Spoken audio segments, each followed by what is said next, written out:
A nation divided against itself.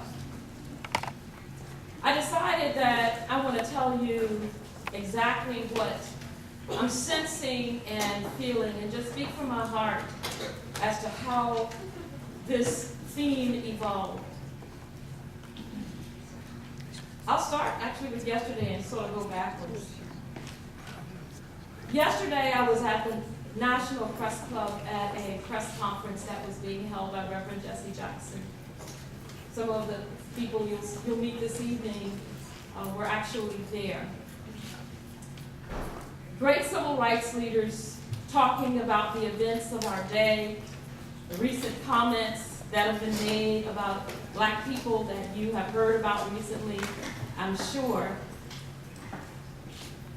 And all of a sudden, this has never happened to me before.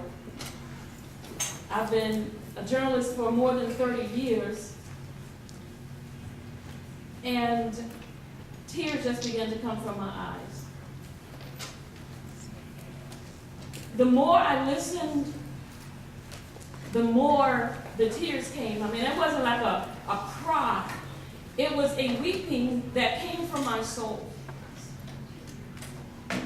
As I said, I've been doing this for 30 years, and it was like I'd seen that press conference so many times before.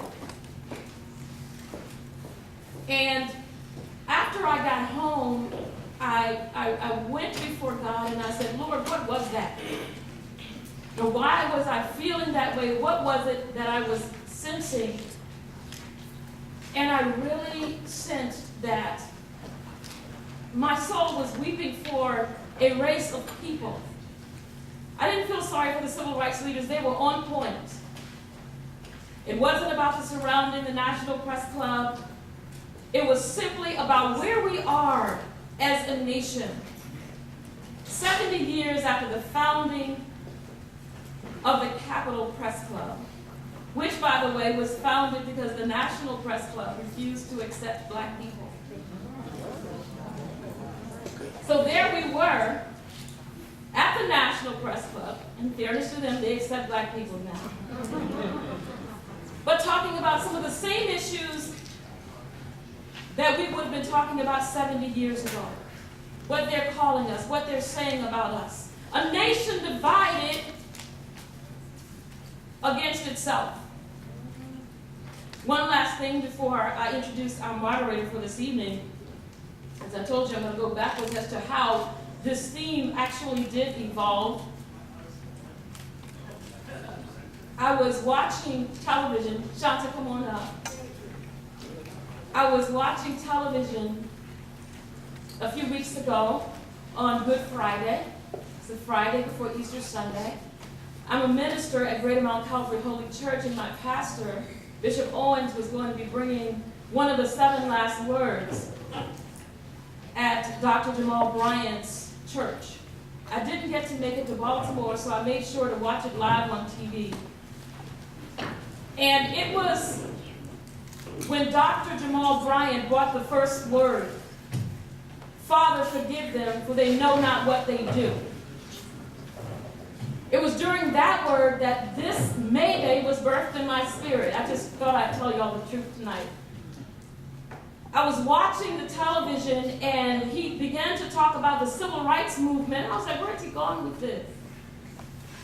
And he talked about how it was that they bowed down and they allowed the people to beat them, but yet they kept on marching. And he compared that somewhat with the crucifixion of our Lord. But he made a point that birthed this May Day in my spirit. He said they didn't come to help him. None of the disciples, his hang buddies, they didn't come to help him. And his word was, Father, forgive them. And he made the point that just like they were silent, we are also silent.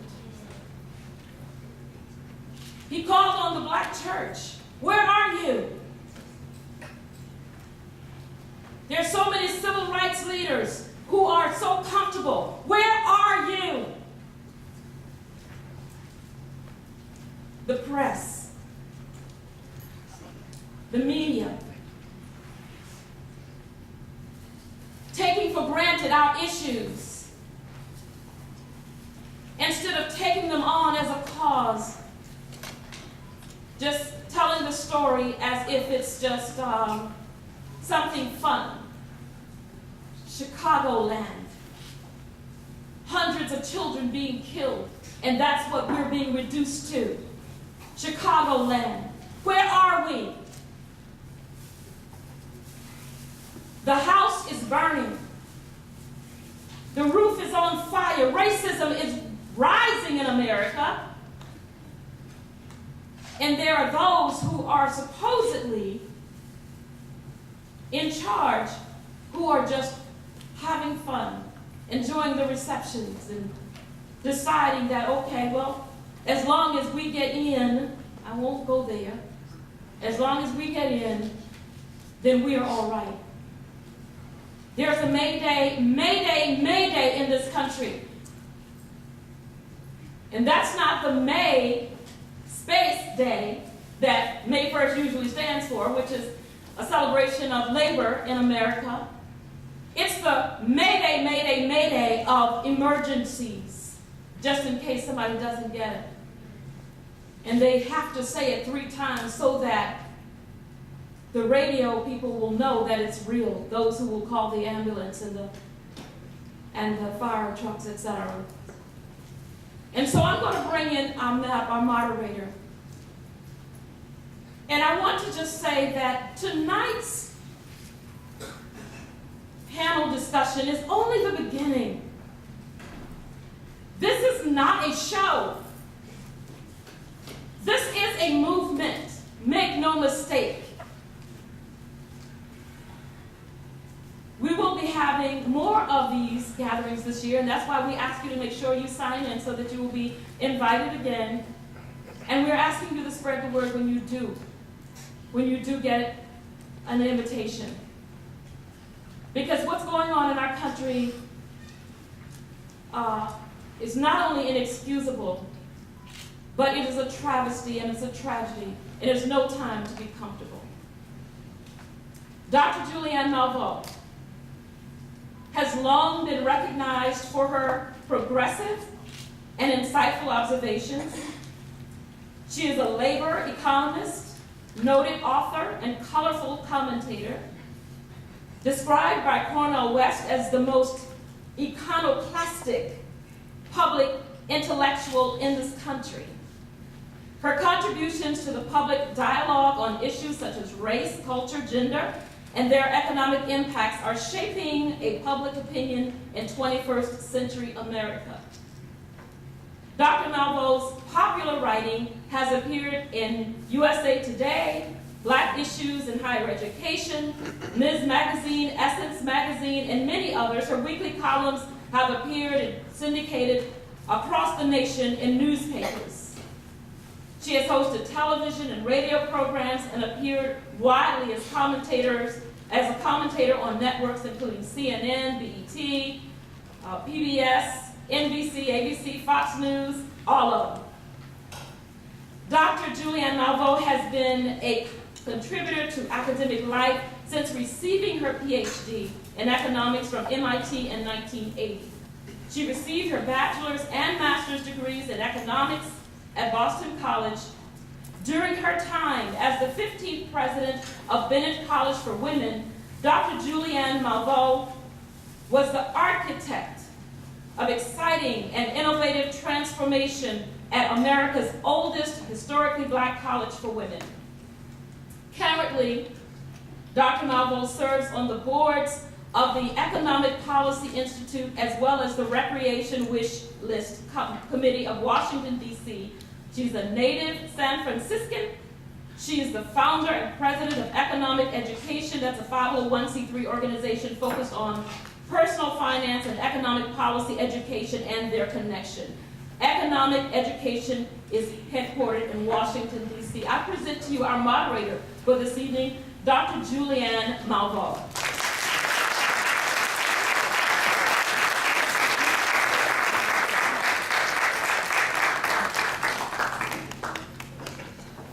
Well, good evening, everyone. Good evening. It's good to see all of you here.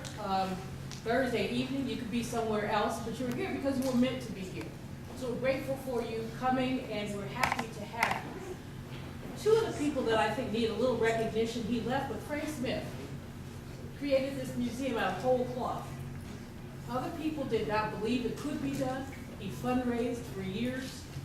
Many questioned whether or not there were African-American civil rights veterans, or they thought there were one or two. In fact, we know, as he said, there were 245,000. Many were enslaved people, but many were also free. People were fighting for our freedom. So in his absence, can we give Frank a round of applause?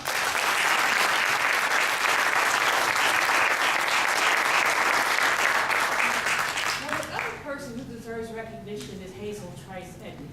Hazel puts together events that lift up our issues. She does a women's event every March. She's been doing it now for about 5 years at the Press Club. And she has been putting together other events that really just tell us about ourselves, because we need to know about ourselves. And so she pulls together women from all over the city and often from other places to talk about women's issues. And I think I've participated in 3 of the 5. And I've always been very impressed. So let's thank Hazel not only for this, but for the work that she's done over the years.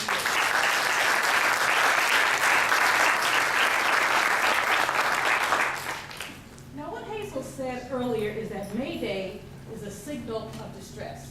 It's not a U.S. signal, it is an international signal. When you say May Day, May Day, May Day, that means the ship is going down, the plane is going down, it means it ain't gonna turn out right. Something is not happening, and it's not going to turn out right. One wonders if there is a May Day call among African Americans. And I would really raise a question of whether there is or not. Oh, we're going down all right, but do we actually know it? You know what I found really interesting? Everybody is immersed in this Sterling thing, whatever. Donald Sterling, George Sterling. But everyone is immersed. Now, he's just ugly. By ugly, I mean his spirit. My mom said he looked like a cadaver, but we won't go there. I said, what does that old man do with that young girl? I said, you know what he's doing. But in any case, people are immersed with that. But the fact is that he has been a long-time racist. He would not let African American people or Latinos rent his properties. And when he did, he said we stink and other things like that. He treated many of his players and his managers as if they were enslaved. This is not new information. I have 2 challenges with the absorption with Sterling. The first is that fussing about him, what does it change? I mean, really, what does it change? The previous week, and we're blessed to have someone here who can talk about it, we lost affirmative action in the Supreme Court. If you want to fuss, that's something worth fussing about.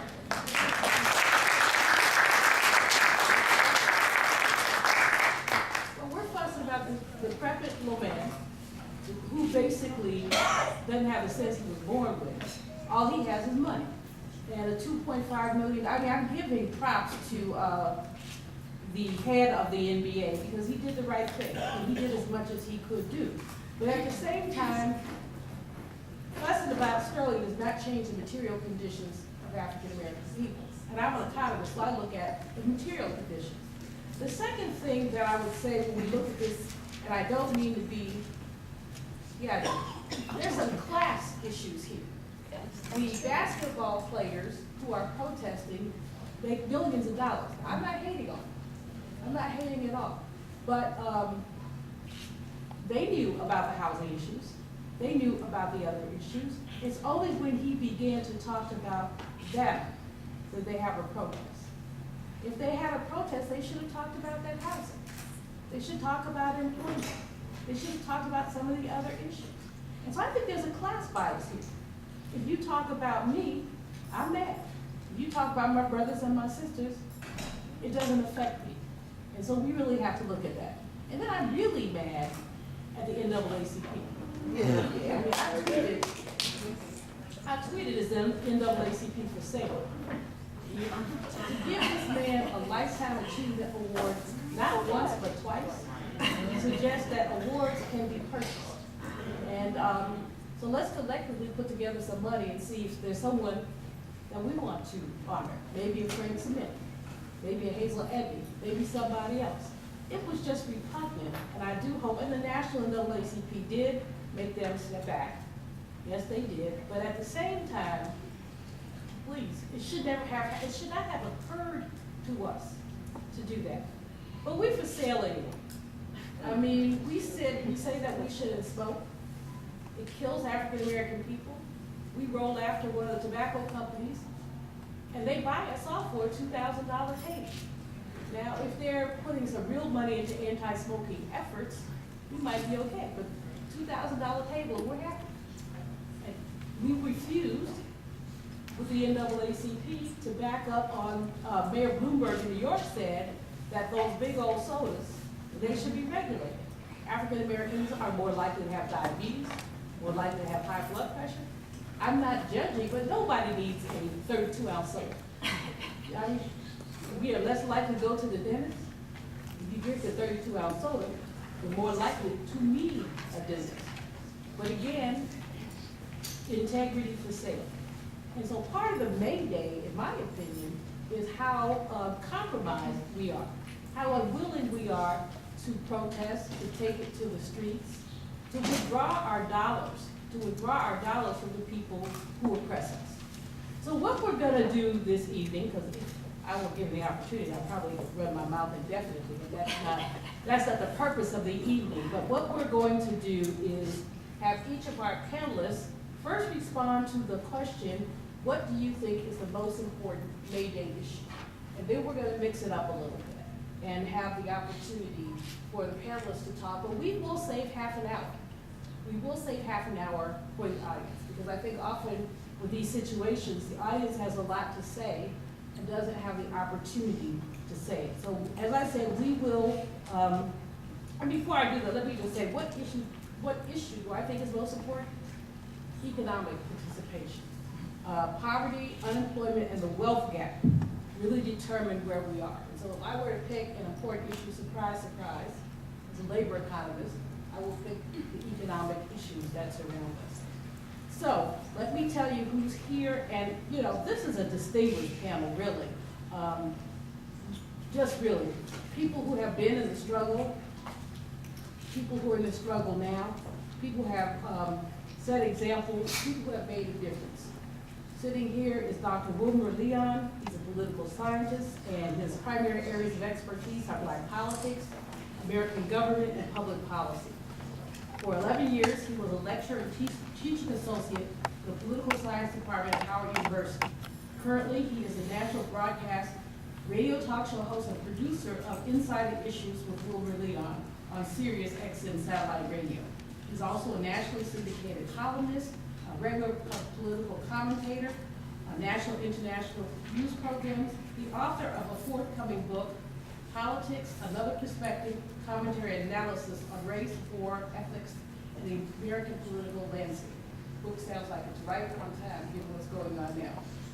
Dr. Leon earned a Bachelor of Science degree in Political Science from Hampton Institute, a Master's degree in Public Administration from Howard University, and a doctorate in Political Science from Howard University.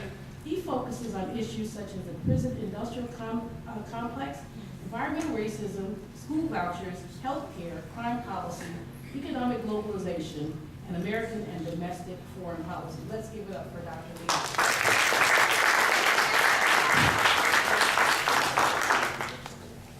Nicole Austin Hillary is the first director and counsel of the Brennan Center for Justice, its Washington, D.C. office. She has overseen the growth and development of the Brennan Center's advocacy and policy development work in Washington. She's the organization's chief liaison to the U.S. Congress and the White House. Priority issue areas of Ms. Austin Hillary's portfolio include voting rights, racial and criminal justice advocacy and reform, indigent defense, and fund enfranchisement. She has significant litigation experience, having practiced with the law firm of Mary and Scallop, part of the Civil Rights Employment Class Action Practice, and as the George Lindsay Civil Rights Law Fellow at the Lawyers Committee for Civil Rights Under Law, where she focused on housing litigation and poverty. She is a former Wasserstein Public Interest Fellow at Harvard Law School and currently serves on the board of the Washington Bar Association. She's a graduate of Howard University School of Law and Carnegie Mellon University. Now, if you don't know anything about Ben Chambers, you're missing something. He is the president of Education Online Services Corporation, the world's leading provider of online higher education for HBCUs across America, also president of and CEO of the Hip Hop Summit Action Agenda. Alongside business mogul Russell Simmons, he co-founded the Action Network, which is the world's largest coalition of hip-hop artists and recording industry executives. Dr. Chambers has served a string of civil rights leadership roles, including executive director of the NAACP. He began his career in 1963 as statewide youth coordinator in North Carolina for the Reverend Dr. Martin Luther King and the Southern Christian Leadership Conference. He received a Bachelor of Arts in Chemistry from the University of North Carolina, a Master of Divinity, magna cum laude from Duke University, and a Doctor of Ministry from Howard University. Dr. Chambers has authored books and other publications, including An American Political Prisoner, Appeals for Human Rights. What his bio does not say is that he was unjustly jailed for, is it 9 years? For 9 years over some protest activity in North Carolina. What you must know is that North Carolina is a throwback state. I was so glad to get out of there. I was there for 5 years and I left just in time before they started turning the clock back. Right now, if you're a student, you have voting challenges. Right now, they have attempted to, well, no, they haven't attempted, they've limited a woman's right to choose. This is my favorite part. You can now carry a gun to a bar, on the floor of the legislature, and within 100 feet from school. Now, there's this organization of the federal government called Alcohol, Tobacco, and Firearms. How do people who are imbibing with impaired judgment need to have a gun in a bar?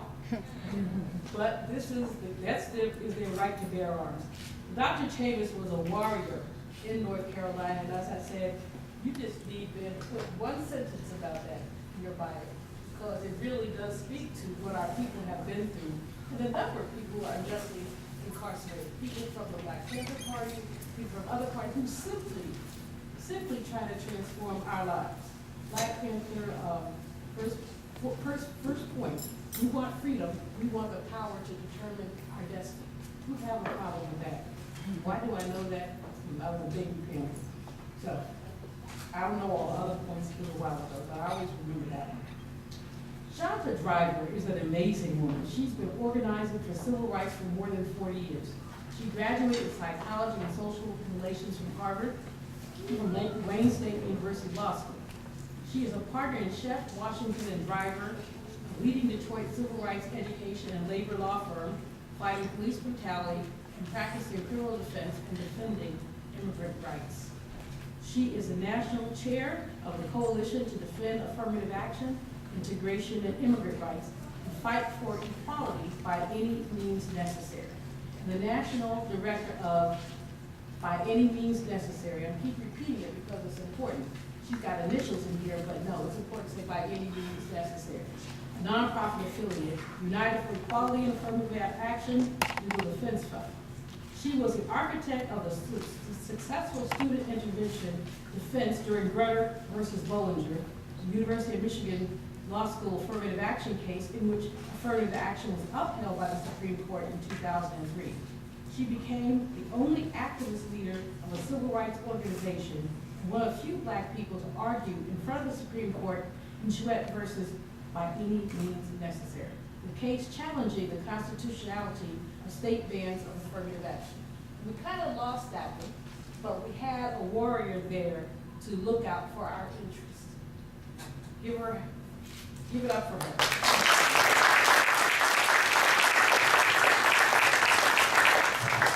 And finally, last but not least, Dr. Jamal Harrison Bryant.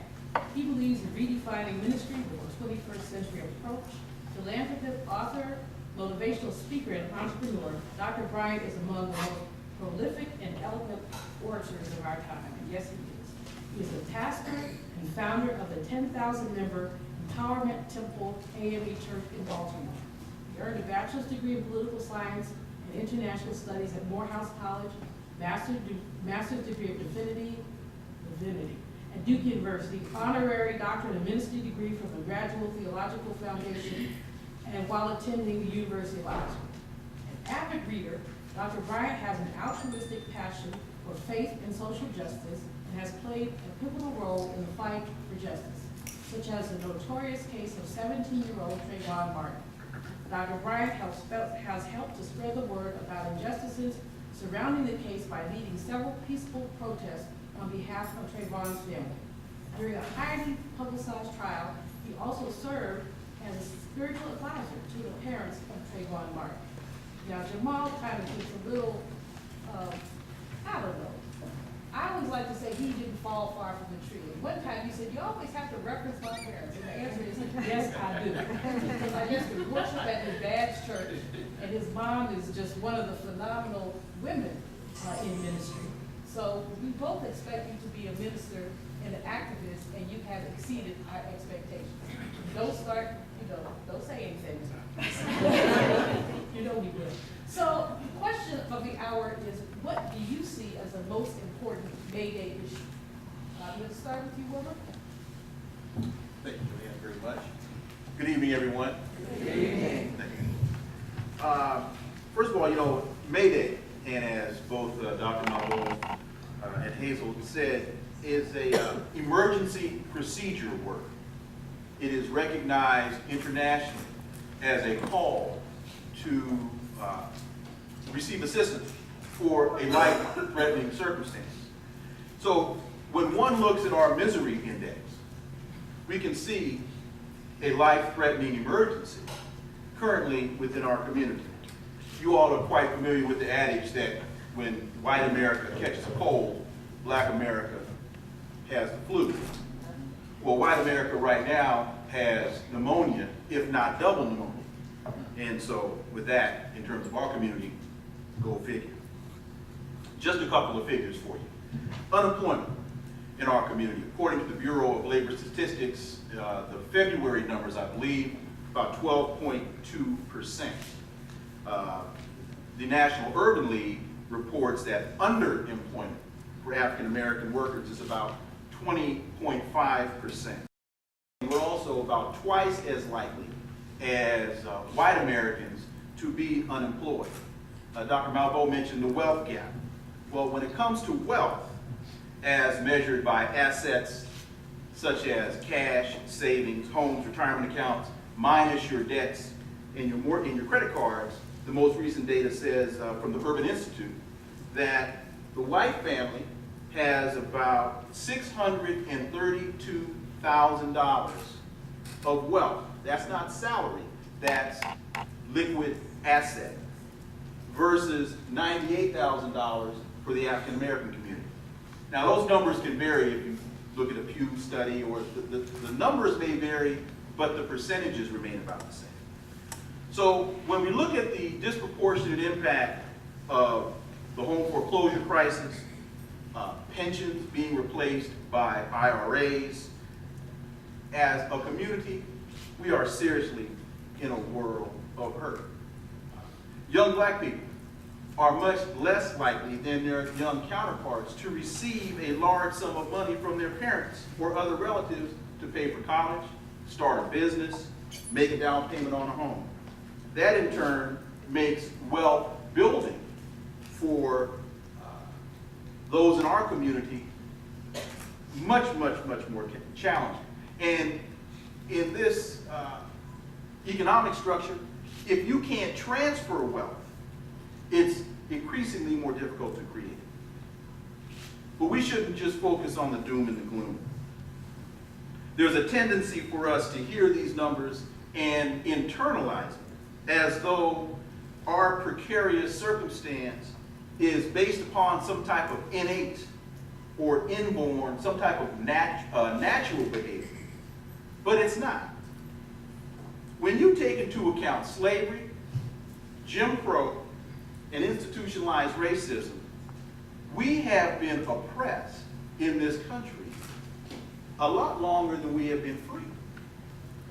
If you use August 1619, when those first 20 and some odd indentured servants disembarked from that ship off the shores of Jamestown, Virginia, to the passage of the 13th Amendment in 1865, that was 246 years.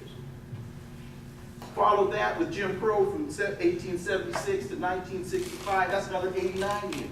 That's 335 years that we have either been enslaved or legally oppressed in this country. I'll close with this. Dr. King said, believe in yourself and believe that you are somebody. Nobody can do this for us. No document can do this for us. No Lincolnian Emancipation Proclamation, no Kennisonian or Johnsonian Civil Rights Bill can do this for us. If the Negro is to be free, he must move down into the inner resources of his own soul and sign with pen and ink of self-asserted manhood his own Emancipation Proclamation. So when Dr. King says that we're going to have to do this for ourselves, don't think that he was some ultra-conservative or some libertarian saying that there's no place for government. We need the government, both state and national, to pass the legislation and enforce the laws to guarantee our equality. But here's the news flash. The cavalry is not coming. We are going to have to circle the wagons and save ourselves. We're here tonight to talk about what we can do to save ourselves. Thank you, Wilmer.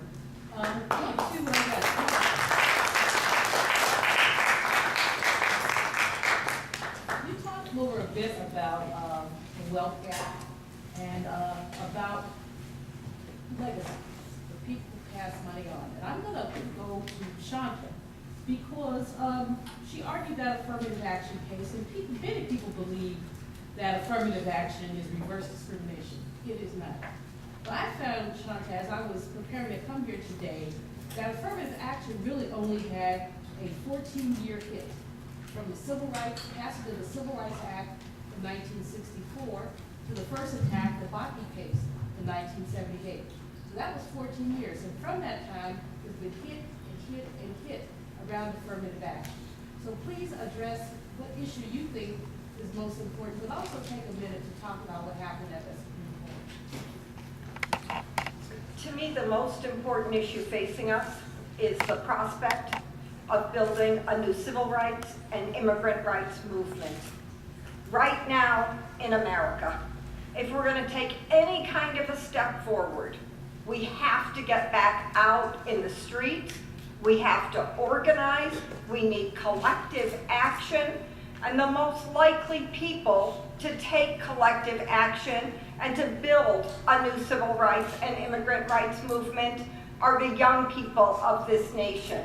And so I make a special appeal to you to stand up, be a leader, but understand that the extent of your leadership can be measured much, much more by the number of people you can draw into struggle than any kind of individual achievement. I want to say a little bit about affirmative action. Affirmative action programs were the highest expression of the civil rights movement.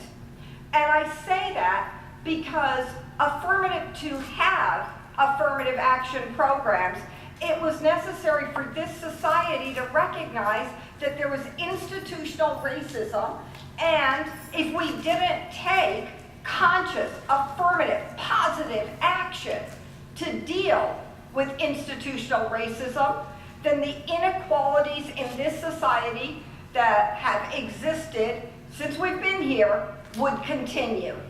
It was a way of saying that this nation is finally going to respond to the vestiges of inequality that come with all our years of slavery and Jim Crow segregation.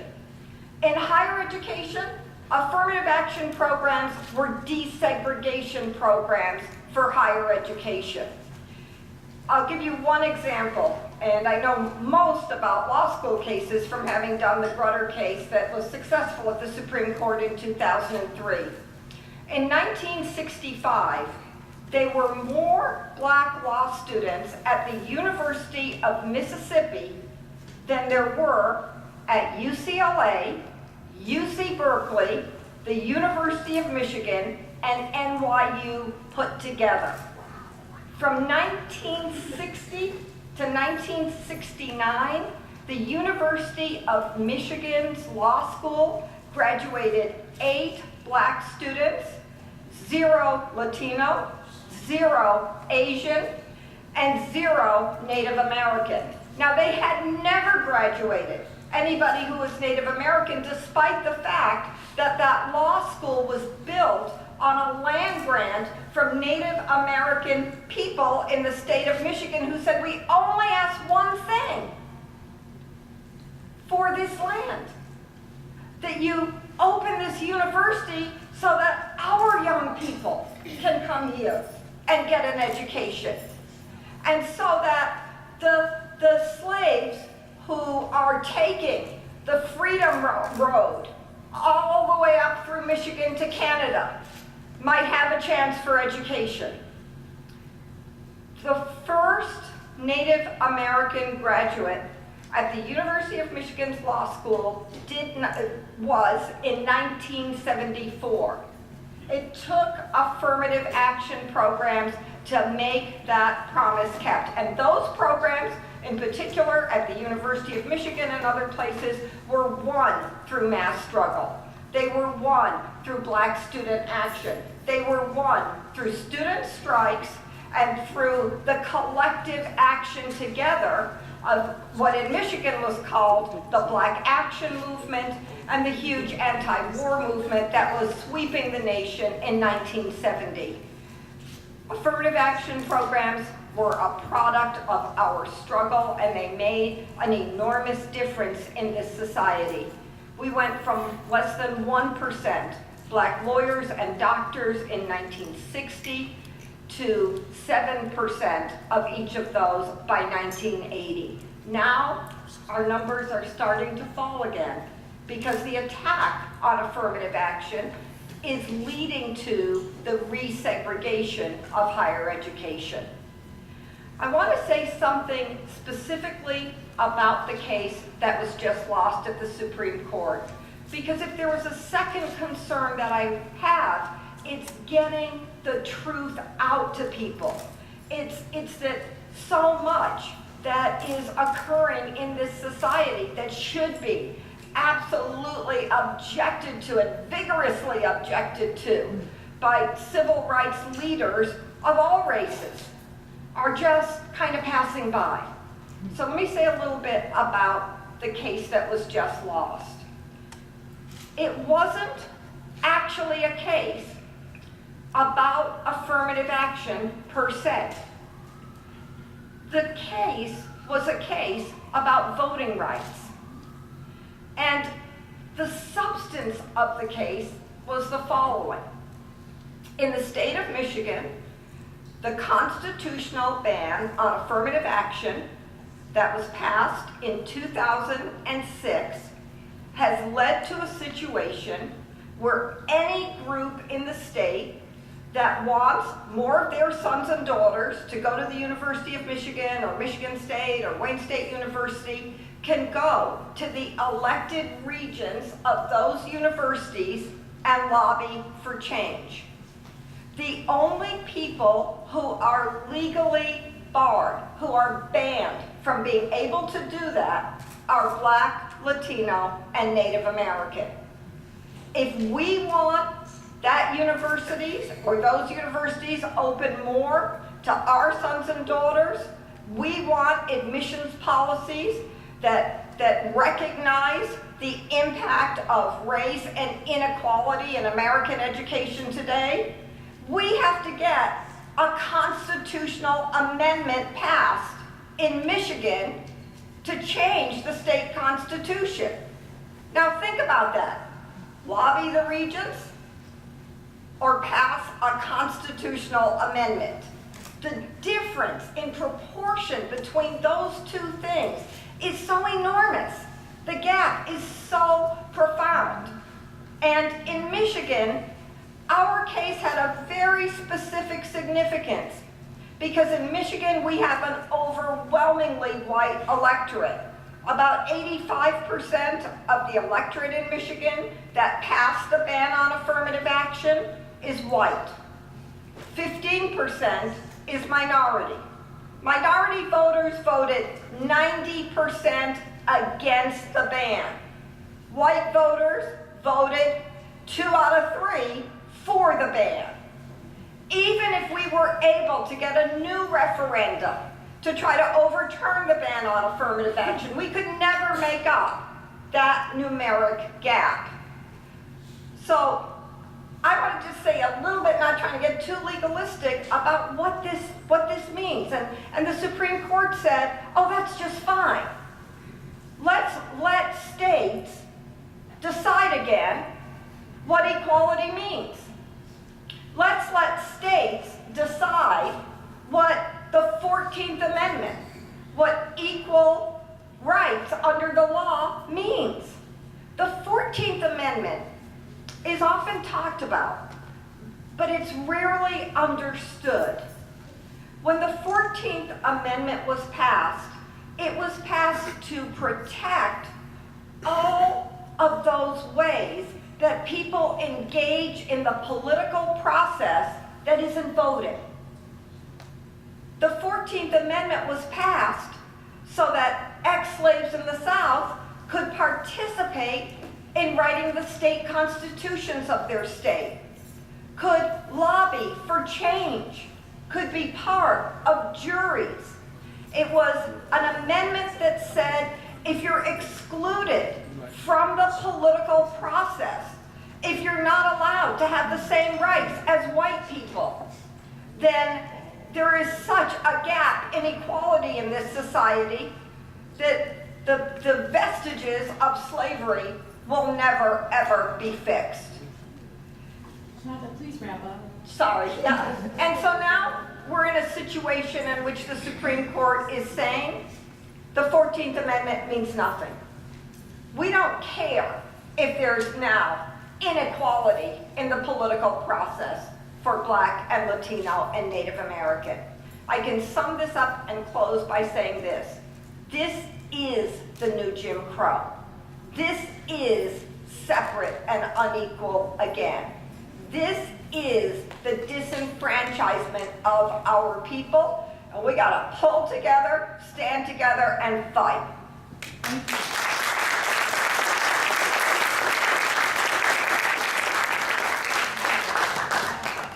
We're going to hear from Ben Chavis, who all of us would call a civil rights veteran.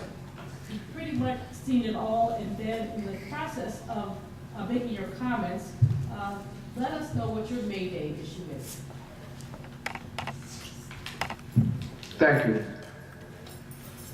I do not believe there's one single issue. I join when you said at the beginning the importance of economics. If I had to live my whole life over again, I would probably spend less time in the nonprofit world. Because I've come to understand that if you want to do good, you have to be well enough to do good. But the contradiction today is, in 2014, speaking of numbers, the National Newspaper Publishers Association commissioned a study with the Nielsen Corporation to find out what is it that Black Americans do with the money that we do have, as poor as we are.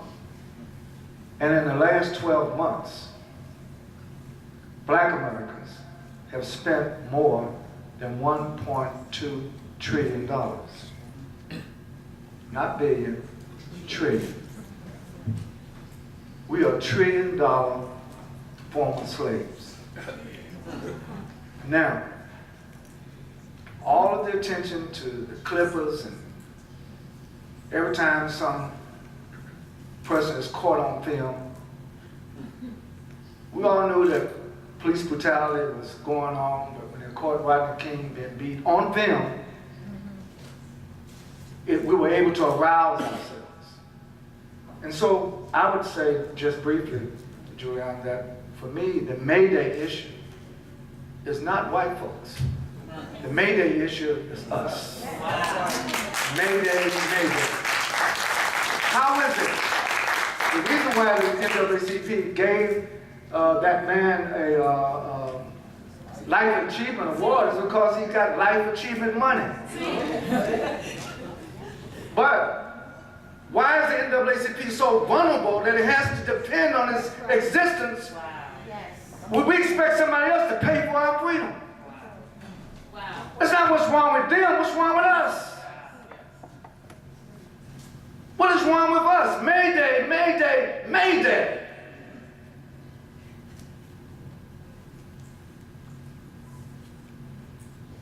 All right. I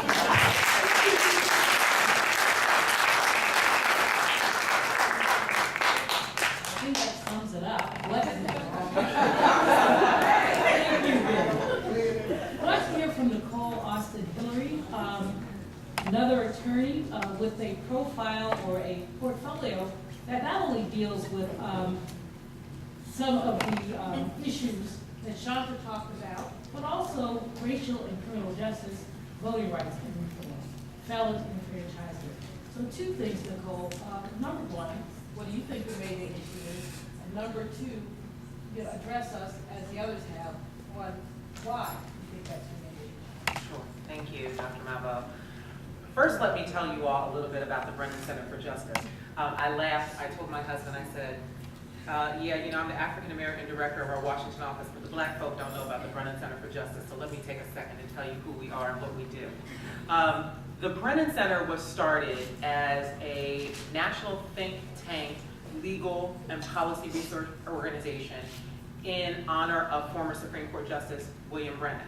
And if you don't know, you need to know that Justice Brennan, along with Justice Thurgood Marshall, was one of the members of the Supreme Court who worked in a vigilant way to ensure that civil rights and social justice were protected in this legal system. He is indeed one of the warriors in terms of Supreme Court history.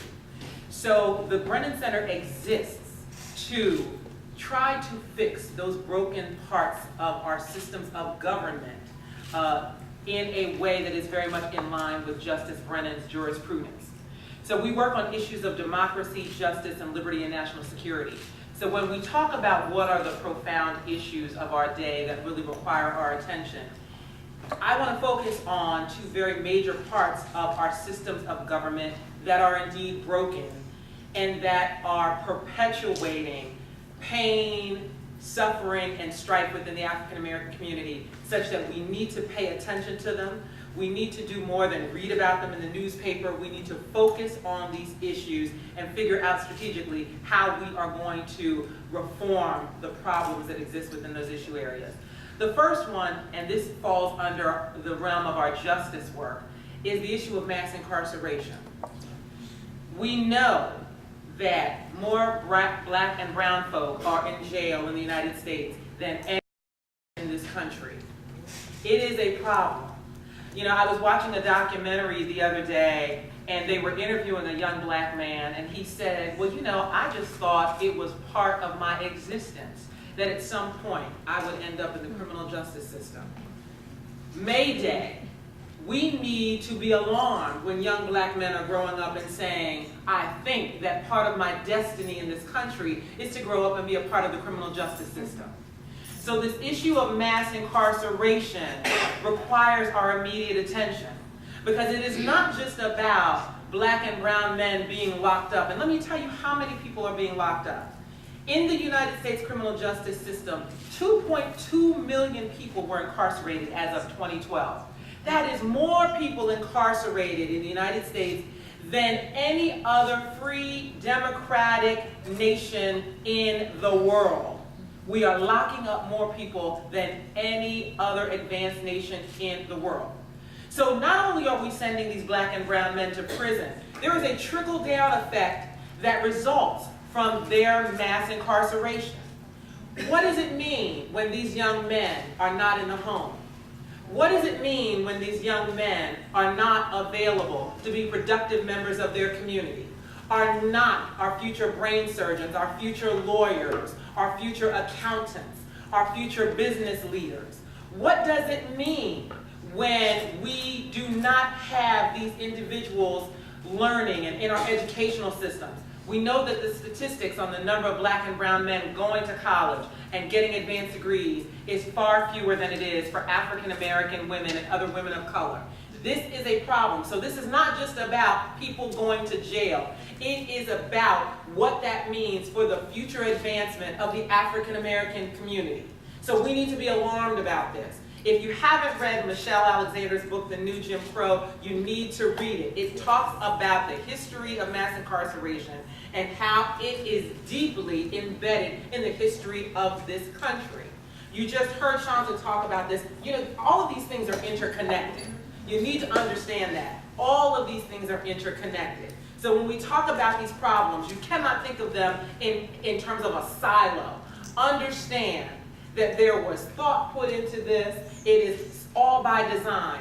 We are not a people who simply ended up going to jail in large numbers. There were reasons for this. So let me put that aside. So mass incarceration, Dr. Malveaux, is my first. My second is the issue of voting rights. In this country, we are a democracy. We all know this. The United States is a democracy. How do you express yourself most broadly and widely and loudly in a democracy? It is through the ballot box. Why do you think people spent so much time and energy trying to keep us from the ballot box? Why do you think people had things like poll taxes that we couldn't pay to ensure that we couldn't vote? Or had silly tests like asking us how many jelly beans in a jar to keep us out of the voting booth? It is because there is power in the polls. When we have issues like we are facing now, where states, mostly led by Republicans, are instituting laws that make it harder for us to vote, that are ostensibly keeping us from the voting booth, that is a problem. That means that this voice that you all have, this most important part of what makes you a part of this democracy, if someone is trying to take that away, that means they are trying to muzzle you. You need to be concerned about that. Now, I am happy to report, though, Dr. Malveaux, yes, we had the horrible decision on affirmative action, but thank goodness we had a good decision on voter ID this week. In Wisconsin, that state tried to say that only certain forms of ID would be acceptable in order to allow you to register to vote and then thereby vote. A very smart federal court judge basically said that is insanity. He literally did. He used the word insane in his decision. And he said, you are instituting a policy that is disproportionately keeping out black, brown, the elderly, students, and poor people. You are keeping them away from the voting booth. It cannot make sense to do this if you are thereby disenfranchising this huge block of people.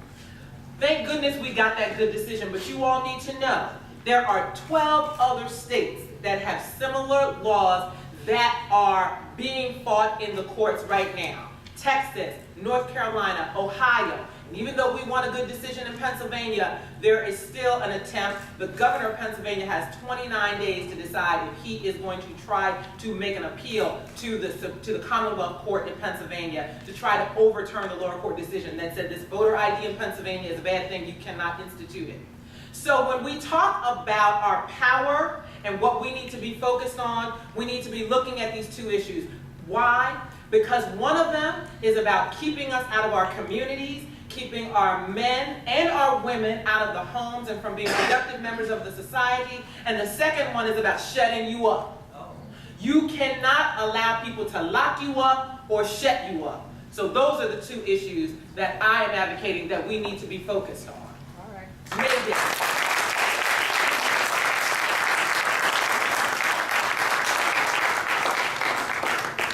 Right, Reverend Dr. has been a youth organizer organizer, and now he's a growing organizer. Yes. He has done significant work in our communities, but also offered spiritual leadership to so many. So Jamal, as I've asked the others, A, what is your May Day issue? B, lead us up to how you got to that. Good evening, everybody. Let me thank Julian, and thank you so much for having me. About 2 weeks ago, Dr. Melvo, yesterday, 325 high school students from South Korea got on a ferry for their spring break, as it were. And as a consequence, their parents went to the dock to wave them off, excited that they were finally making their way to graduation. Today, CNN released video footage from one of the young person's cell phone who died. Of the 325, only 70 survived that ferry accident.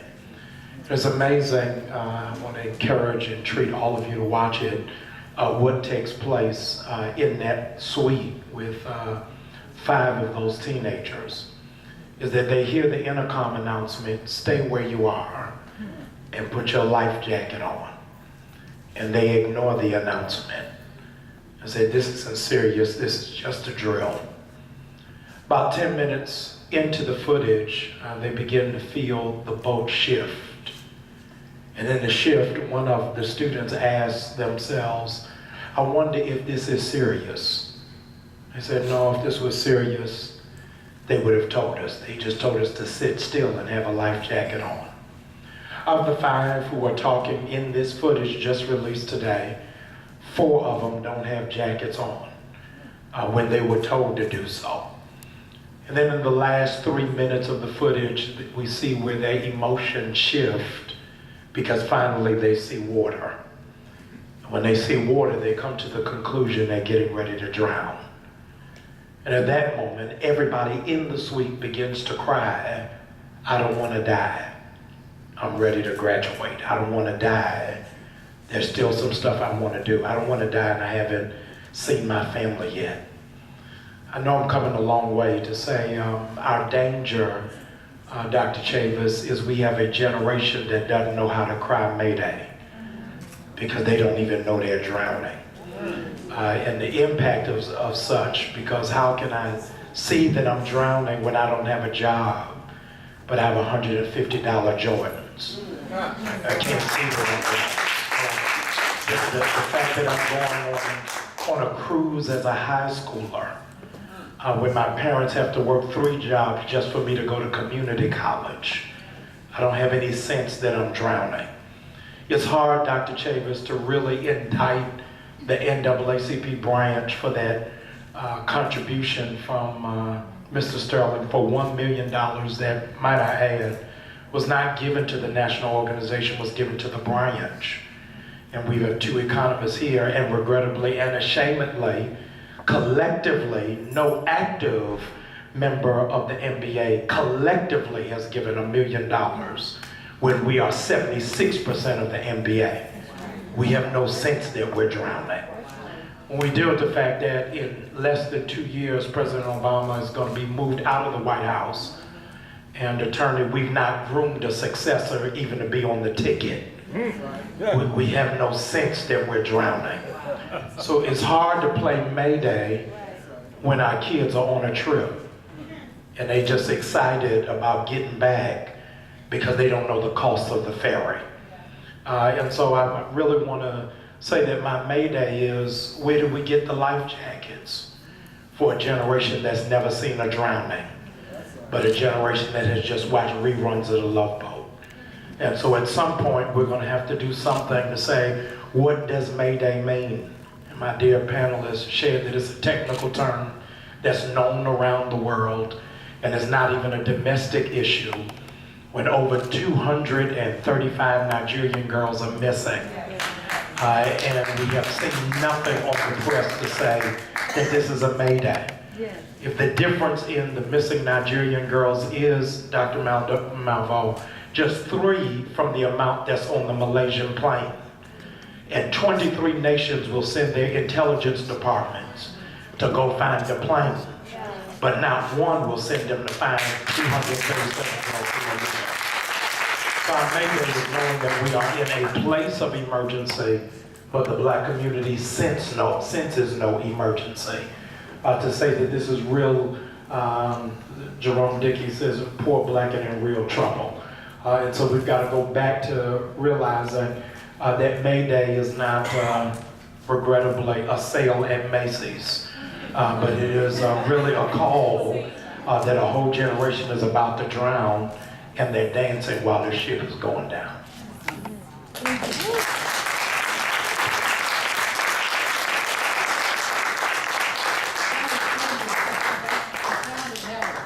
Look at the ship and look at where we are. Hazel, where is, I did ask her to do one more thing, but where is the mic for the audience? It's over there at the corner. Okay, cool, I just wanted to make sure. Right over there. Just You stand know, one or two of y'all can start lining up. We can give you about half an hour. But before we do that, so if you have a pressing question, I will be taking you in order. What we've heard about wealth, we've heard about segregation, mass incarceration, voting rights, a number of other issues. We've heard about May Day and these young people who really have never seen anything go down, vote go down visually. Although if they study history, they might see it go down figuratively. I had a young person who told me they didn't know who Thurgood Marshall was. Actually, the child didn't know because nobody taught her. And, you know, I try to do well. I work very hard at it. But it doesn't always turn out right. I called their principal and behaved in a very unladylike manner. I really tried to clean it up. I said, what the bluff are you all doing? I said, bluff.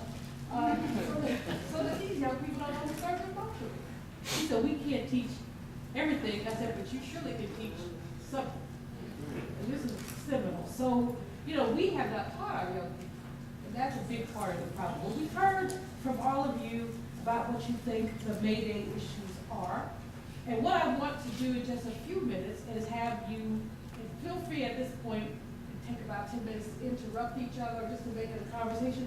Okay, so we've got all this May Day stuff. How do we fix it? Let me start with your mom. How do we fix this stuff? I think that the first thing that we have to do is leave room for the next graduating class. I'm just coming from the National Day of Prayer on the Capitol steps, Dr. Chavis, and invariably the question was asked, what do you think Dr. King would think if he was here? And my response was that he would tell this generation to get up from night sweats because we keep having the same reoccurring dream.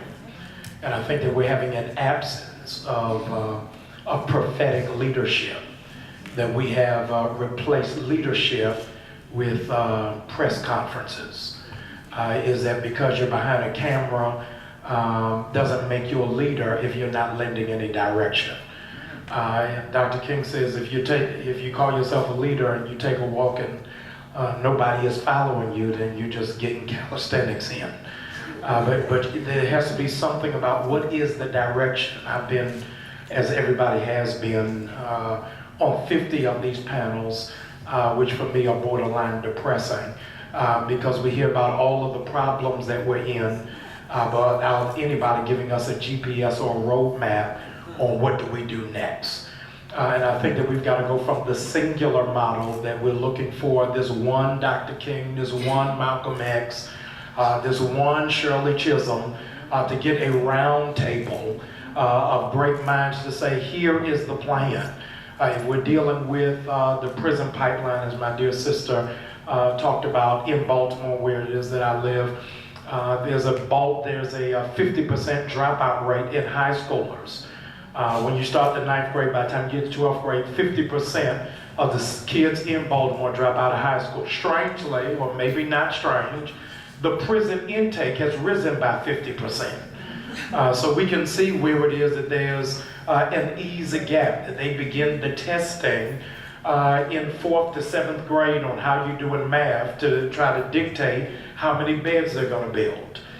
We cannot as well dismiss the trending numbers of autism in young black boys and special education that has gone up, and why they spend more money in special education than they do in the gifted and talented program. And so we can't wait until the 11th grade. We've got to begin at the 4th grade in doing so, and there needs to be 2 tracks. One is for the development of our young people. Let me pause. I'm going to take some privilege that is not even mine. But let me pause to publicly appreciate the young people who are here on the night and just thank for the urgent leadership. What is amazing, Dr. Malvo, there's a missing gap because every day in America, 10,000 people turn 65. And so we've got a great number of seniors and a great number of young people, and we've not brought them together. And I think that it was Fannie Lou Hamer that says, we don't sing We Shall Overcome just to sing it. We do it so you can reach back and help somebody else come over. We got enough retired school teachers in a black church to do an after-school tutorial program. That these kids who can know all the songs of Jay-Z and Beyonce obviously can learn how to conjugate verbs. So we need to bring some teachers with them, and the young people can teach them how to Skype, what Instagram is, how to do Facebook, and it is a partnership and a relationship for these seniors to be acclimated in a technological world, and these young people to get their bare rubrics of not only who Thurgood Marshall is, but they need to know who Charles Hamilton Houston is. That mentoring is important and is necessary, and we didn't just make it up with Denzel Washington at the Boys Club. So I think that those kind of synergy needs to take place for 2 generations to come together.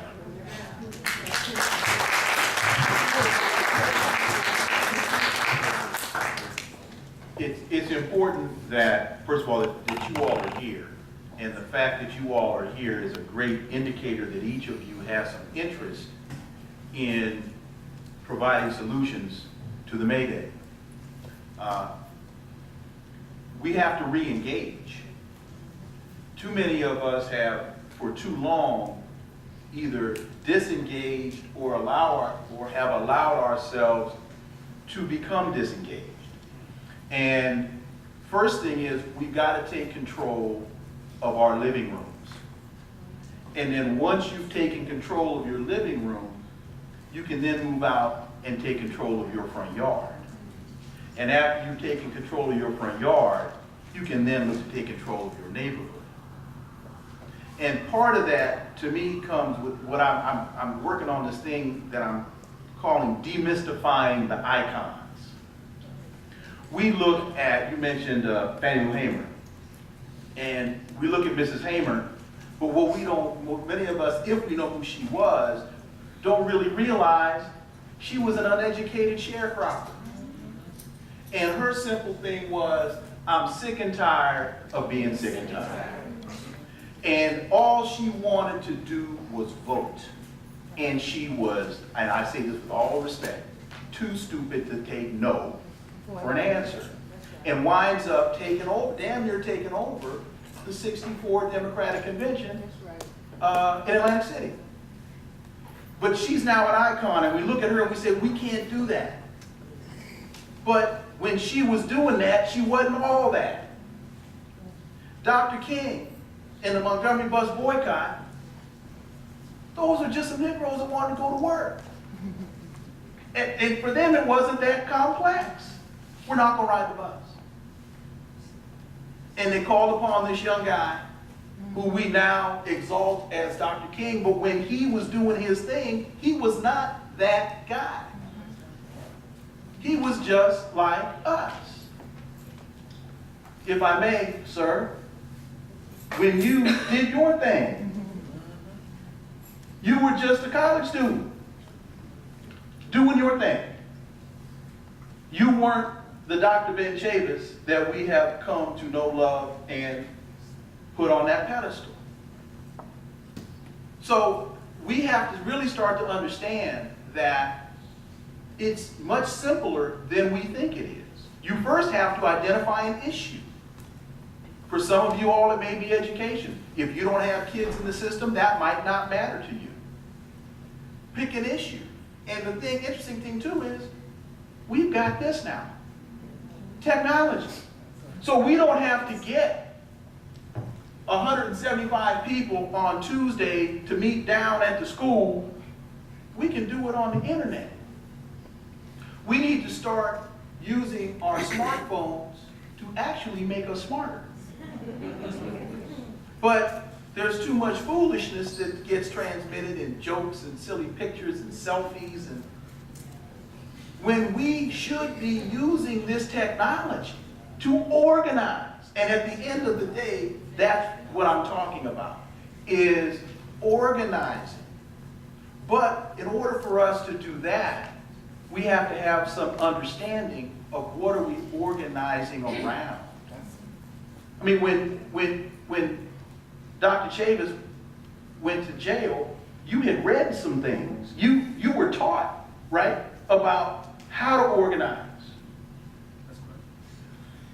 We're not getting that now. And that, I think, to a great degree, is intentionally being left out of the equation. So that a lot of the youngsters think that the Montgomery bus boycott just happened. It just happened. No, it didn't just happen. There were people that studied a process. You know, when you listen to Huey Newton and you listen to the founders of the Panthers, that was started out of a book club in Oakland. Those brothers and sisters were reading and studying. And unfortunately, for too many of us, that is no longer the focus. So, you know, the adage is, if you don't know where you're going, any road will get you there. So, in closing, look around your neighborhood. Pick an issue.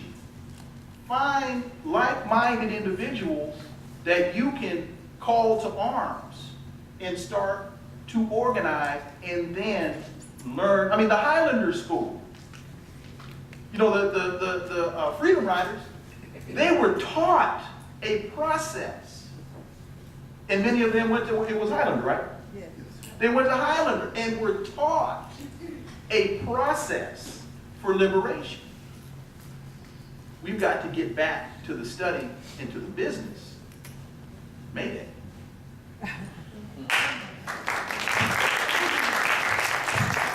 Thank you very much. Dr. Marvel, I think you challenged us to come up with solutions. And I shouldn't say that I'm very pleased to be on this panel, because I think it's not so much we give you a solution, is that you become the solution. All of us together. I want to go back and just amend what I said earlier. We are trillion-dollar former slaves buying our way back into slavery. Consciousness. I think, Dr. Marvel, we need a interdisciplinary, and let me break that down. We need the black church, the black press, HBCUs, our civic and fraternal organizations, sororities. It's interesting to me, in 2014, we have more black organizations than we had in 100 years ago. But yet our people are less organized. Fannie Lou Hamer was an organizer. Martin Luther King Jr. was an organizer. And I think, if I could just make this one reference about consciousness raising, I would encourage you to read Steve Biko's book on the black consciousness movement in South Africa. Because I really think, Dr. Marvel, that even though we are, some people, when President Obama got elected, we started saying, well, this is post-racial, this is post-civil rights.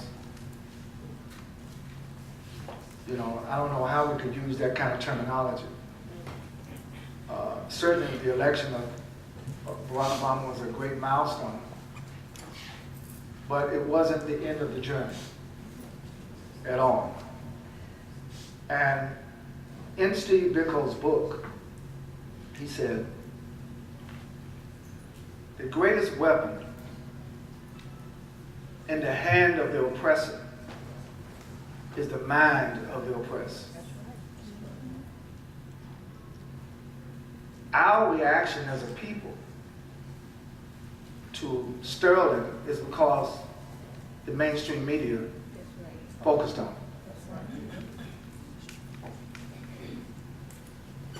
The mainstream media is not focusing on the 200 girls from Nigeria. So there's not that emotional response about it. So I think that we have to find a way how to raise the consciousness of our people, black consciousness. And I think we should be unapologetic about having a black consciousness. When President Obama got elected, some of us said, well, we should tone down talking about race because we don't want to embarrass the president. If there was ever a time we need to be talking about race in America, it's now. Because believe me, after 2015, it's not going to happen again. If we're going to make great strides toward black empowerment, we better do it now. But we're not going to be able to make those great strides if we don't raise up a generation of freedom fighters. I'm so pleased to see these young people here too. I enjoy with Dr. Brian. You know, I was not born an organizer. I had mentors. Floyd McKissick, Dr. King, they gave, and you learn how to be an organizer by doing it. You know, even in Highland, we were reporting our trials and errors. There was no roadmap. Some of us, when we see an injustice, we look for the exit sign. Because we don't want to take time to get involved.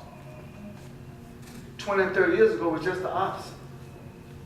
We flocked around a situation where an injustice was occurring because we understood that if one of us were harmed, all of us were harmed.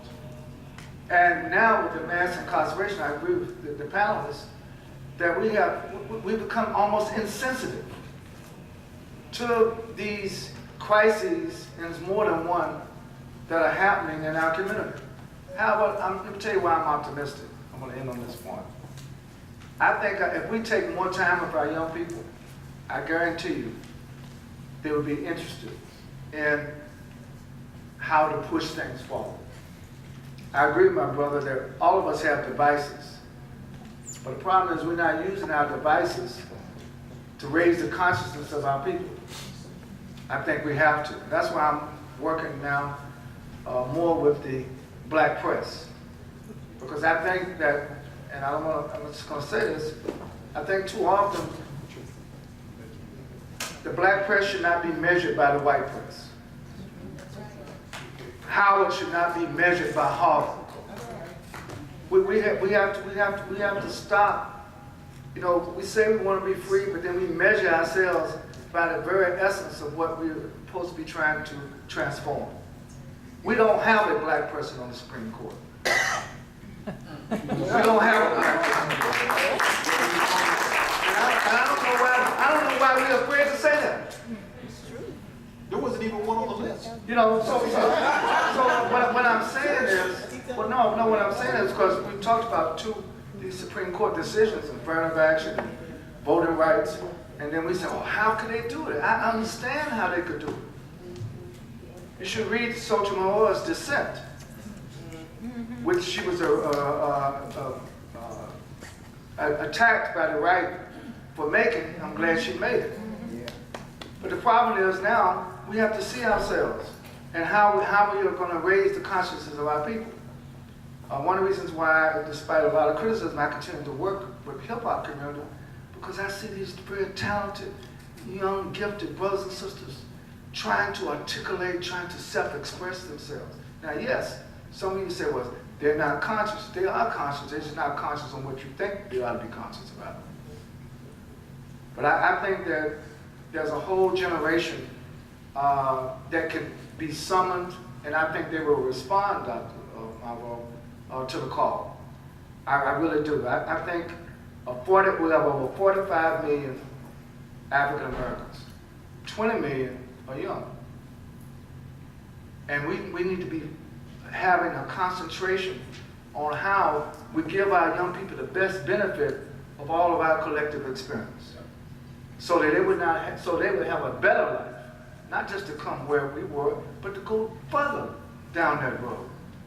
And I think, Hazel, to me, this discussion should continue. And how we distribute what comes out of this discussion to the masses of our people is very, very important. I think it's the single most important thing, that not just when we have anniversaries, or not just during Black History Month, or not just during the King Day, but every day, 24/7.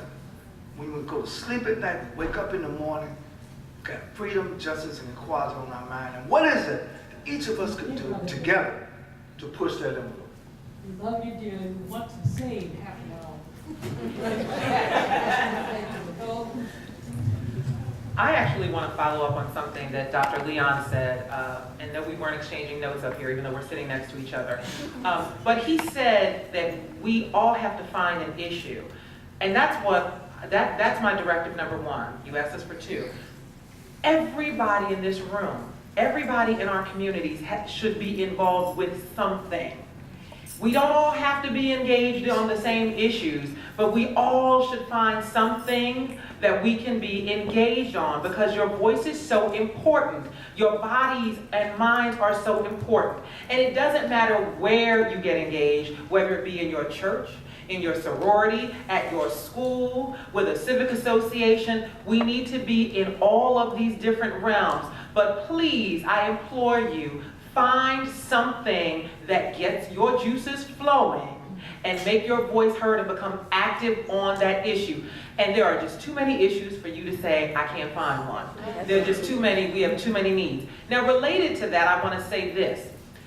Sometimes I fear that we as a people become too narrowly focused on the issues that we think are the traditional, quote unquote, civil rights issues.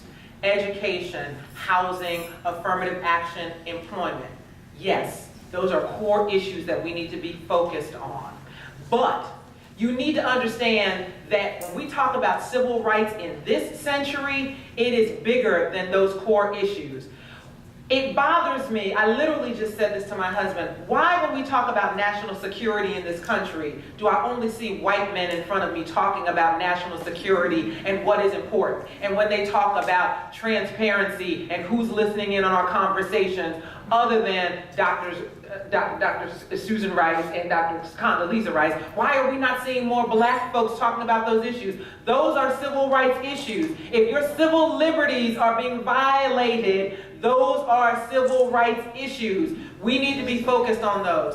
When they talk about campaign finance reform, that's not just about white folks and who's putting big money behind campaigns. If we can't figure out how to support campaigns for the people that we want to be elected, how then do you think those people will ever get in office to support you and be a voice for your issues? So stop thinking about these are the civil rights issues that we need to be concerned with. Broaden your minds and realize that all of these things that we are not necessarily seeing us around the table talking about are indeed the things that we need to be focused on. These are civil rights issues. We've got to get out of that box. The second thing, and my last thing, is this. Education. And when I say education, I'm not just talking about traditional education of going to high school, going to college. Knowledge is so powerful for us. And I'm going to give you this key example. In 2012, when the president was up for re-election, and all of these Republican states started introducing these laws to cut back on early voting, to institute voter ID, do you know what happened? They tried to slide that stuff under the radar. But when Black folk got wind of it, everybody was talking about it. They were talking about it in places I was shocked. My church called me up and said, Nicole, we know you work on this. Come in and talk to us about it. And I said, wow, I didn't even know folks were focused on this. Black folks were so focused on it that we used it as a weapon.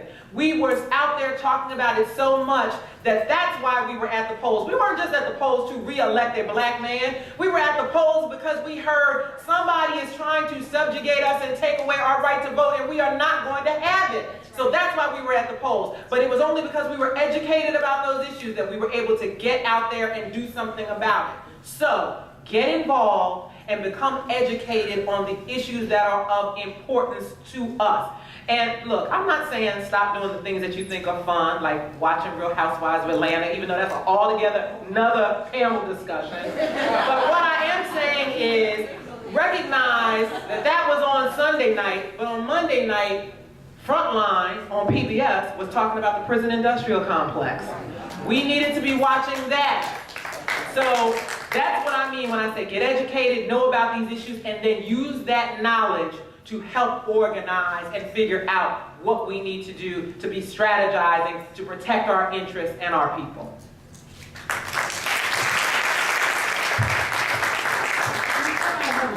just need to say something. Would you invite any of those housewives to your house? You know, if To have a good discussion. no, not one side of the head and say, do you have any sense? You know, but I'm just saying, if you would not invite them to your house, why invite them to your living room with television?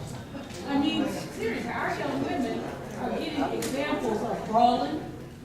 I mean, weed pulling out. I'm just saying, if you wouldn't invite, we spend a lot of black people watch 3 times as much television as other people. They ain't watching PBS. I'm just saying. Johnson? Yeah. I always have trouble on panels like these because I don't think we are the problem.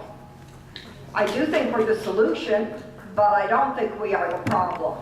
And I don't see any reason to blame us for the problems that we can fight and change, but we did not create.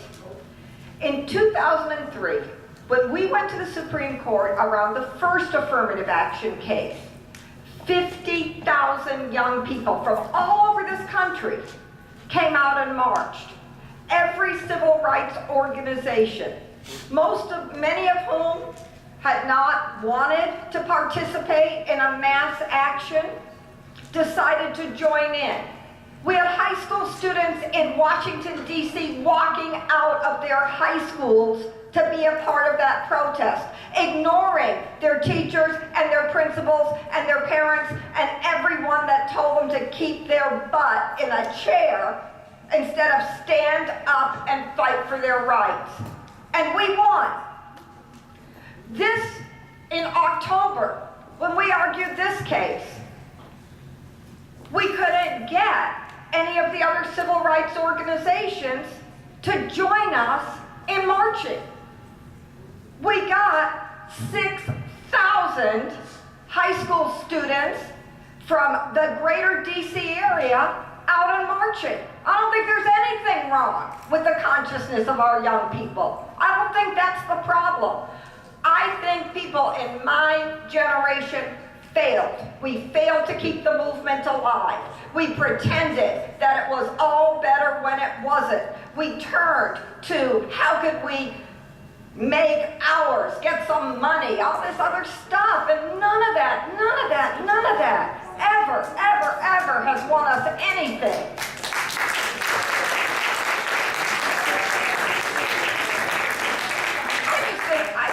I think we need a new movement. And I want to say two little things, but the truly great thing about Dr. King was he wasn't speaking to white people. He didn't care whether the white people accepted our fight for equality. He didn't care if they joined the movement. He didn't care if they ran the TVs, the courts, any of that. He started by talking to and for black people. And on that basis, he could inspire young people from all over the country to stand up and fight. I think you learn more through direct action than you can learn through years and years and years of study about past movements. In Detroit, when they tried to shut down our libraries, that's where I'm from, and we sat in those libraries, and stop them from being closed? The people who participated in those sit-ins learned far more about what they could do than they ever would if they read all the books in those libraries we kept open. You have to act. Final point, 2006,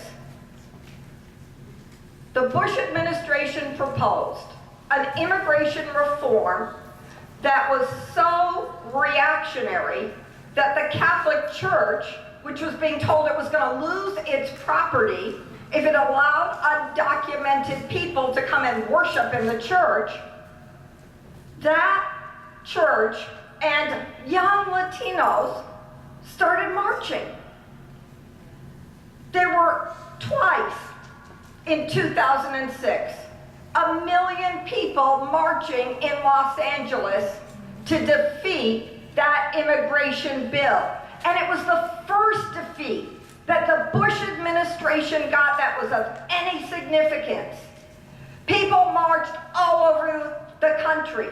And in Los Angeles, you saw those students in South Central, black students joining in on those marches, having to scale the walls of their high schools and get past the police and everyone that was trying to keep them in from fighting. Okay, the slogan of that movement was "Si se puede," yes we can.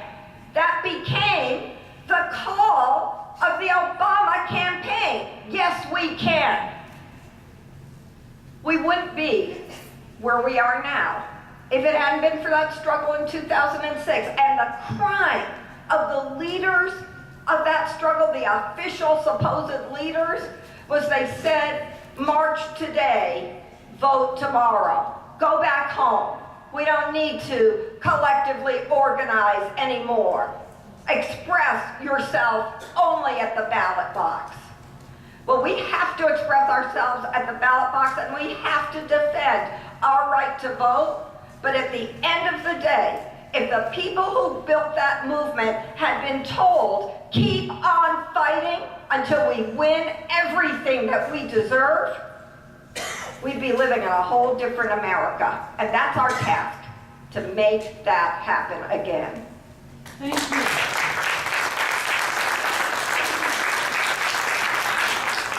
Bill has been amazing. Let's just have another round of applause for all of them.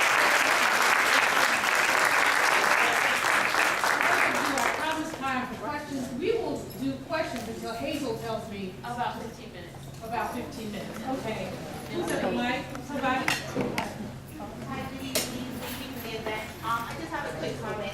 I'm an attorney from New York. I do civil rights in New York practice. The big thing that came down recently was the stop and frisk. I was a part of our firm.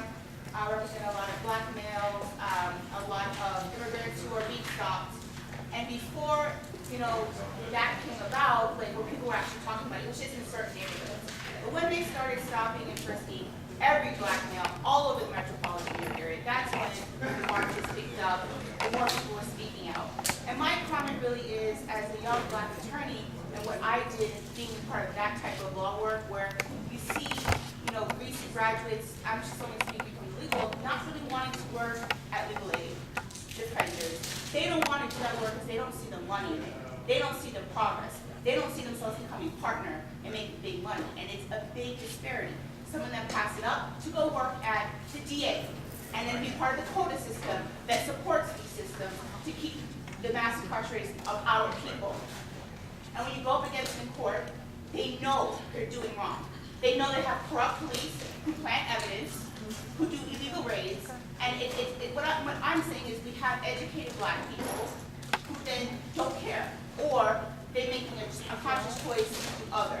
And what I'm saying is, I think the council's touched on it, the reaching back. I think there's a big gap in those who are even willing to put their neck out on the line and speak up, let alone stand up and do something. And what I'm trying to get is, how do we get more people who have the wealth to help things happen, even if it's quietly, so that we don't go to Sterling's, we don't go to people who don't even like us to get their coins, but we make our dollars.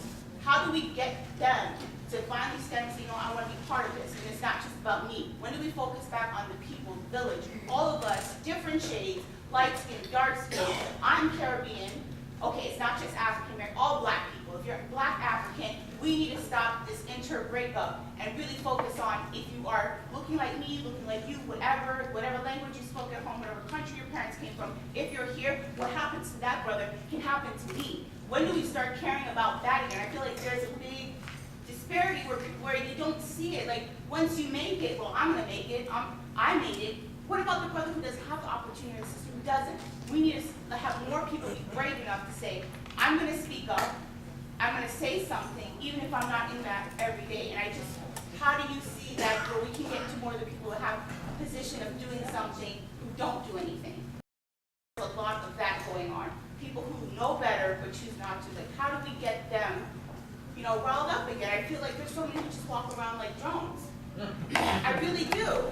And you know, I'm not going to ask them to respond to your question because I know they have responses. But thank you for your comment. Here's what I'm going to do, because I refuse to let young people be marginalized here. In the line, who in this line is under 25? Okay, young man, you're next. We're going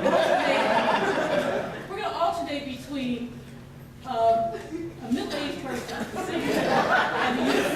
I will call you elder. Okay, young man. How you doing? My name is Michael Turner, and I am a student at Mangelo Learning Center. And my question is, in what ways, why do you think that influence and wisdom play a role in issues today facing Mayday, Mayday, Mayday, and the youth of African Americans today? Thank you. Now I'm going to pick somebody to answer because we do have limited time. And Ben, I'm going to give this one to you. First of all, thank you for the question. You're welcome. I think that there should be more interaction between young brothers and sisters your age and brothers and sisters my age. But the initiative should be on our part. It shouldn't wait for you to have to push us. I think I agree with something the sister said about movement building. I think that, you know, after you leave this program, hopefully, are we getting everybody's email, Hazen? Is somebody sign up? Yes, they're signing it. So, to me, I think we should find ways, brother, to stay in touch, to share information. Because in building a movement, it's just not a one-time event. It's a lifetime event. I think Frederick Douglass said it best. Freedom is a constant struggle. You know, and we have to see ourselves in there. And some of you say, well, I didn't join to be in this for the rest of my life. But the truth of the matter is, to transform this nation and the world in which we live in, I'm glad the sister from the Caribbean spoke up, it's going to require, it's not going to happen overnight. But I think your presence here tonight, the question you asked deserves an answer. That you, all of us together, has to be part of the solution. And by being here tonight is a good indication not of your willingness, but of your desire to help improve your own quality of life with the quality of life of brothers and sisters in the community. So let's stay in touch and let's find ways how to raise. I made a note even to myself of something that I just thought about that needs to happen. I'm going to talk to Jamal and some others, Juliana. We're going to develop a Black Consciousness app for our devices. And what we're going to do is make it free. A free app that people can tune into around the clock, around bits and pieces of information that continue to get us on point of how we should be moving as a people around certain issues that affect our quality of life. Thank you. Thank you. Now, are we going to be able to spend something to make sure we have melanin in our skin? I'm just saying. You know, I mean, everybody can get on our app.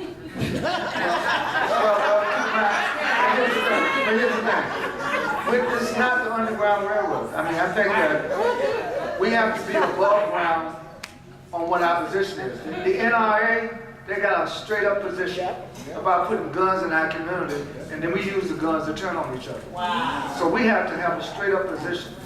You know, this is above ground. Now, there are some things you're right that we don't even need to talk about. But I'm saying, in response to my brother's question, I want that connectivity.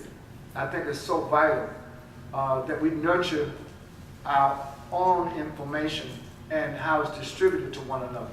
So he gets it to somebody else and passes it on. It's amazing to me how things that are trivial gets 1 million, 2 million, 5 million hits in 2 seconds. So we have to refocus how we use technology that's at our disposal and interact with one another. Thank you. Next line. Hello there. My name is Oya Johnson, and I am an eliminated American. Because when your job has been eliminated by budget cuts and your employment insurance has been eliminated by Congress, you are no longer counted as necessary to bipartisan national interests. In 4 years after the Great Recession officially ended, 4 million of us have been looking for work for more than 6 months. Calling someone a so-called long-term unemployed is being used as an exclusion factor to eliminate the 3 job candidates looking for every 1 job available.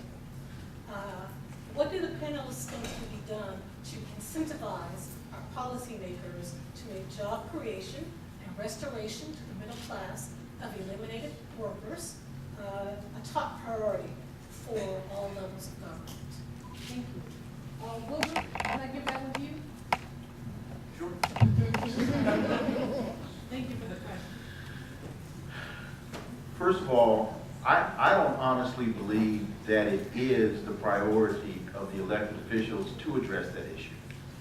I don't think it's an accident that corporate America is sitting on record amounts of cash on hand. They're not reinvesting that money back into this country so that opportunities can open up. Republicans keep talking about jobs. They keep asking the administration, where are the jobs, where are the jobs, where are the jobs? But they seem to want to squash the infrastructure bill, which could provide a lot of the jobs that they keep screaming about. So I think on the political side, primarily because of the racial dynamic, they don't want to support a jobs bill that would provide the resources that you're looking for. And then on the economic side, in terms of large business in this country, financially, they don't see that to be in their interest. The answer to your question, it sounds very cliche, but we have to re-engage. Using the technology, using the app, you have to start within I'm sure you know other people that are in similar situations. You all need to be dialoguing. You all need to be forming groups and determining for yourselves politically where you can apply your pressure so that your voices can start to be heard. The narrative has got to change. And the only way that the narrative is going to change is if we take it upon ourselves to change it. Thank you, Laura. And lady? How do we get people to understand that we are a huge part of the problem? I didn't hear this. Can you ask that one more time? How do we get our people to understand that we are a huge part of the problem? Can you tell us your name? Monica Ballard, And where are you in school? Mount Angela. Oh, very good, very good. We love that school. Dr. Chambers, yes. Jamal. Yes.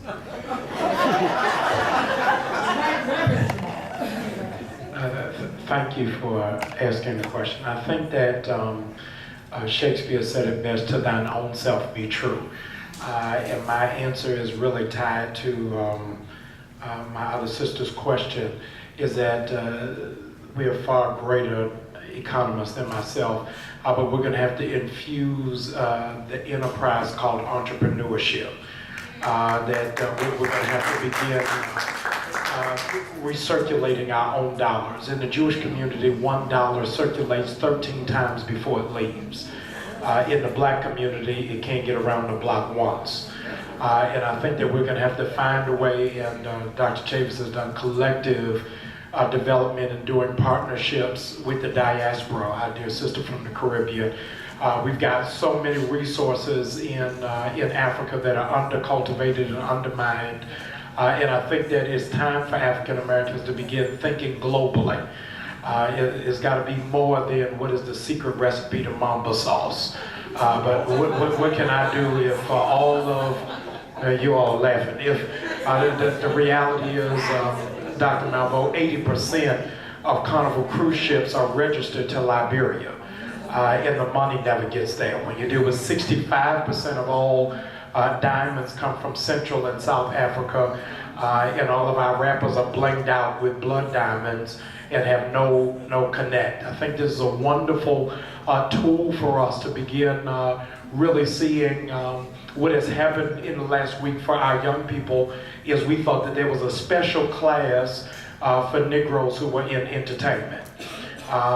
So it was startling, Dr. Chavis, not just Mr. Sterling's remarks, but we couldn't believe not even Magic can take the picture. I mean, was off-putting for us, because we thought once you became a celebrity, you had different Negro status. And Mr. Sterling had to make it clear it doesn't matter whether you're dribbling a basketball or you own a Starbucks or a movie theater, we still clump you in the same position. And so I think it was a wake-up call for all of us that we're going to have to really do something, not just to play for the team, but how do we own the team? And for our young people, we really have been taught with limited tracks in terms of going into athletics, that if you're going to go into sports, that you got to dribble the basketball or be the coach. Nobody is training these young men in sports medicine. Nobody is telling them about agencies. Nobody is telling them what happens for all that takes place just in relocation fees. And so there's so many different areas for our young people to get involved in finance that we're going to have to really go through it a different way. The reality is, my dear attorney, that the speeches really didn't get Alabama to move.